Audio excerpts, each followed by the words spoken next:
はい。皆さん、こんにちは。柴崎です。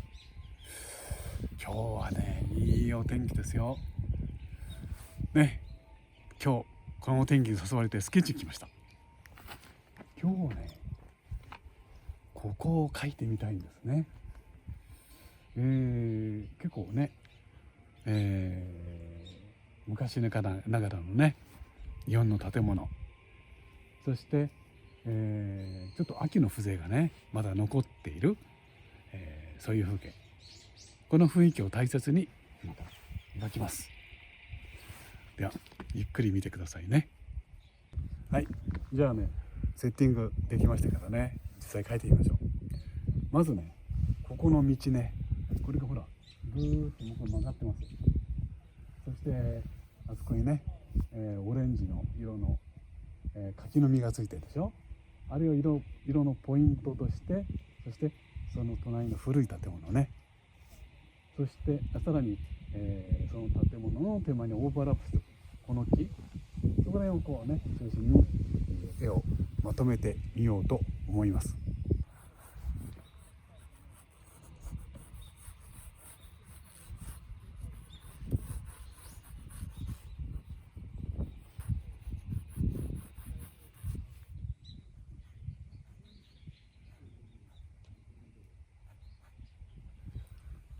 はいね、形が出来上がりました。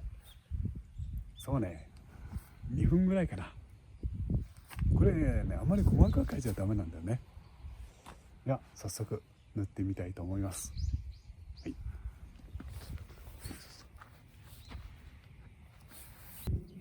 さてじゃあ塗りましょうね。まずね、イエローのレモンとジョンブリアンの混色でね、まず日向の印象を作ります。だからこのくらいなんかね、明るい暖色ですね。ザザザッと塗っていきましょう。この辺がだいたい日向かなっていう感じですね。色をちょっとね、暖色の変化ですね。こんな雰囲気。この部分はね、これはお家の屋根がもうこんな色なんですね。でもいずれにしても日向に色をざっくり塗ります。そして大きいやっぱり塗り方ですね。で、画面の中での混色、これはいつもの描き方ですね。今ね、道の部分を塗ってます。それからまた光が当たった木の部分ね、こうやるとだんだんお家の描きたいね、お家の形が白いね、紙の白としてシルエット見えてきたでしょ。こういう描く手順もあるんだよね。周りからね、絵を攻めてくるというやり方ですね。こんな風景ですよ。さあ、そうだな、10分から15分ぐらいでね、大きくまず色を置きましたね。建物のパターンが見えてきたでしょ。今からここをね少し描いていきます。では今度は屋根塗りましょうね。屋根瓦ですよね。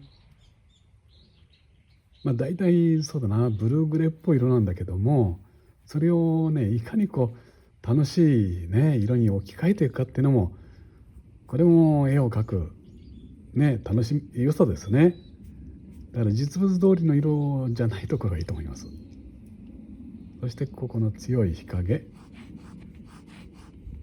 屋根瓦なんかをね、ほら例のね爪でこうちょっと引っかきます。で細部をちょっと描き起こしていきましょうね。ここ大切なとこですからね。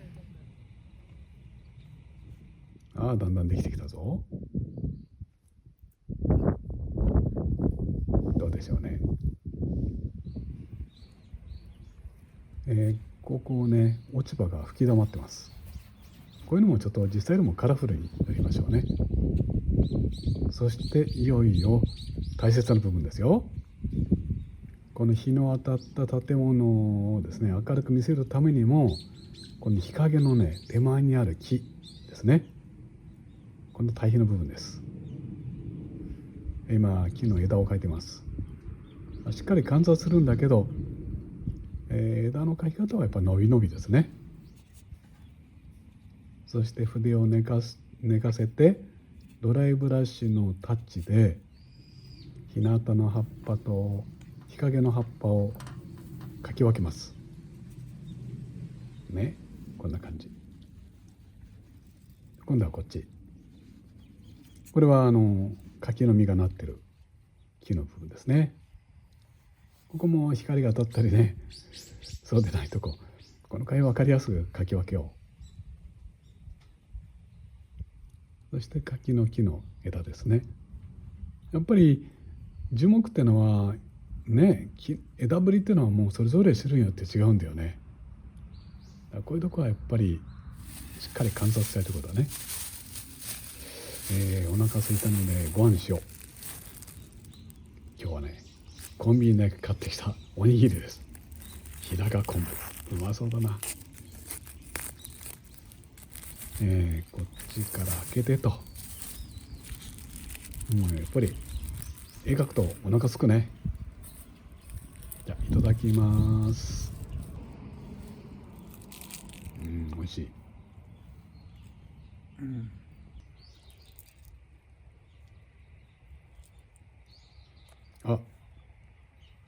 あれ落としてしまった。まあいいか。でもどこだ。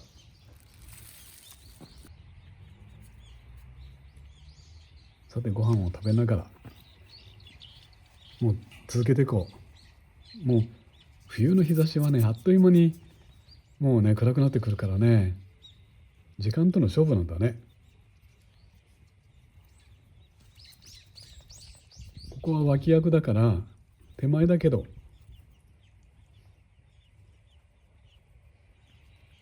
あんまりね細かく描かない。それもポイントだね。手前描きすぎない。でも道のこういう材質感なんかはやっぱりちょっとこだわって面白いかな。そしていよいよ日陰の色を塗ります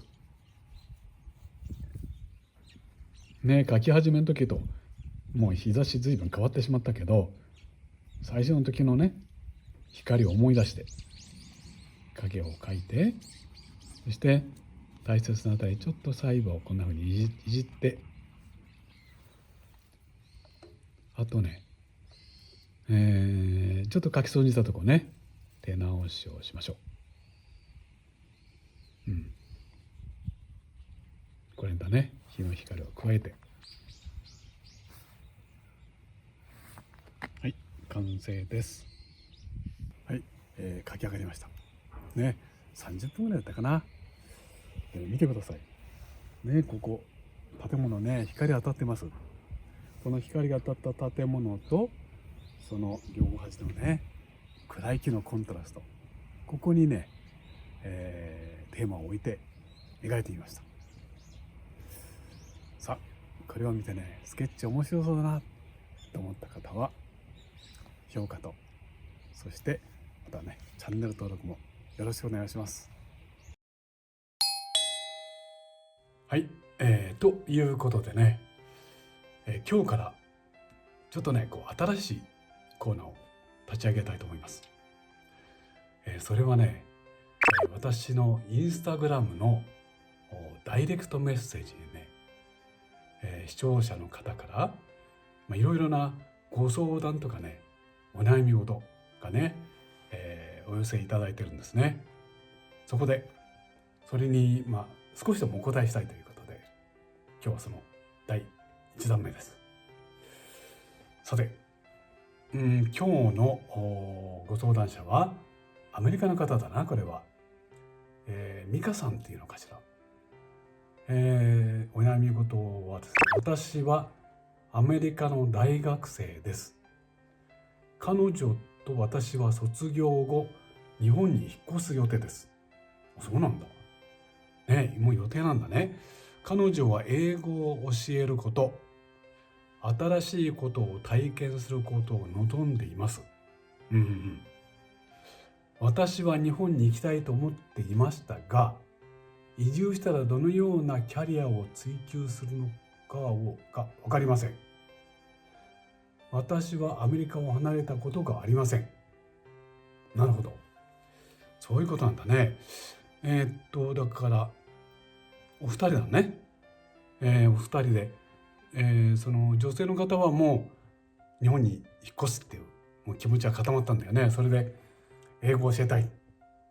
でももう片方の方がね、でも移住したらどうだろうってことでちょっと悩んでるんだね。気持ちよくわかりますよ。柴崎も外国はねたくさん行きました。だけど最初行ったのはね40歳の時だったな。やっぱりね知らない国に行くってのはこう興味もあるけど不安があるよね。しかもそれがただの観光じゃなくってお仕事で行こうと思ったらやっぱりいろいろね、悩むと思います。で、これをお読みすると、でもこの女性の方はもう日本にもう行くんだって言ってるんだよね。だからね、このご相談の者のあなたも悩みはとか心配あるだろうけどね、まず一回日本に来てみよう。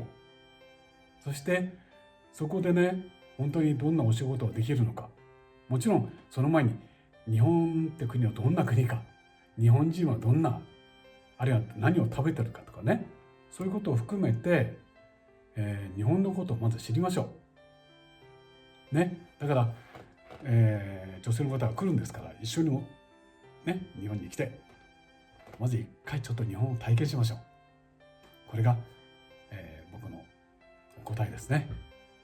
はい、ということでね、どうだろう、これで、ご相談の回答になったかなね。じゃあこんな風に、ご相談機を寄せていただきましたけども、あなたもねこれからどうしたらいいかなとかね、絵を描くのにいろいろ悩みがあるなとかね、そんな、お悩みがあったら私のインスタグラムのねダイレクトメッセージにお寄せください。その中で僕がこれはちょっとお答えした方がいいかなっていうのをピックアップしてね、またこのコーナーでお話ししたいと思います。はい、ということでね、今回の動画がなんか面白くて役に立ったなとね思われる方は、評価とそしてチャンネル登録ねよろしくお願いします。最後までね、ご視聴くださって本当にありがとうございました。それではまた。